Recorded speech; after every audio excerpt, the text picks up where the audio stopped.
28 मई 2023 के देश के प्रधानमंत्री नरेंद्र मोदी जी देश के नतून संसद भवन देले रहलन। भारत के नतून संसद भवन पर पूरा दुनिया बात करता। इजराइल तो एक तारीफ कईबे कैलस, लेकिन डेनमार्क के राजदूत संसद भवन के अंदर से आके पूरा संसद भवन के भव्यता दिखला दिलन। अब ये चीज देख के पूरा दुनिया हैरान हो गई बा भाई। ऐसे तो चीन कभी भी हमनी के बड़ाई ना करेला, लेकिन नतून संसद भवन के सामने नरेंद्र मोदी के देख के चीन भी एकर बड़ाई कैले बावे। चीन के कम्युनिस्ट पार्टी के अखबार ग्लोबल टाइम भारत के बड़ाई में एगो लंबा चौड़ा लिस्टे लिख दिले बावे। उ लिस्ट का बा हम आप लोग के दिखावतानी।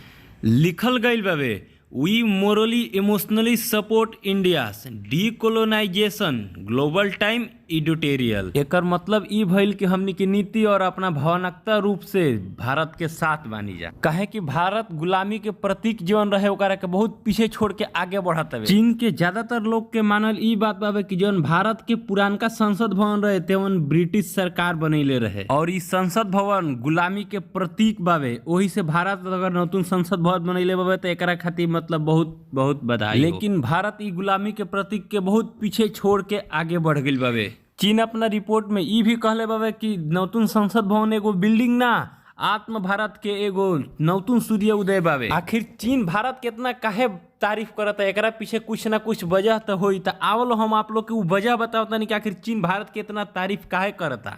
काहे कि जब चीन इतना भारत के बड़ाई करता तो मन में शक तो पैदा जरूर होई ना। दरअसल कुछ ही दिन में भारत के प्रधानमंत्री नरेंद्र मोदी जी अमेरिका के दौरा पर जाए वाला बाड़न।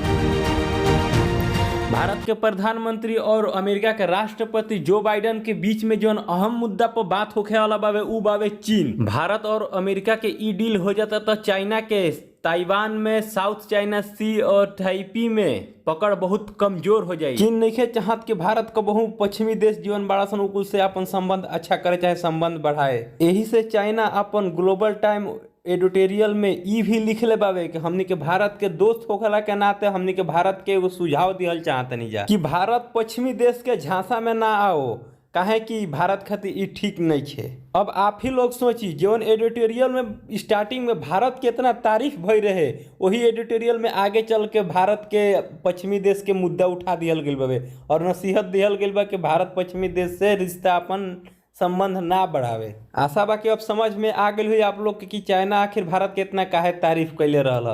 अगर इन्फॉर्मेशन अच्छा लगल है तो वीडियो के लाइक कमेंट शेयर कर लो और हमारे चैनल ग्लोबल भोजपुरी न्यूज के सब्सक्राइब कर लो। मिलत है नेक्स्ट वीडियो में, तब तक खातिर जय हिंद।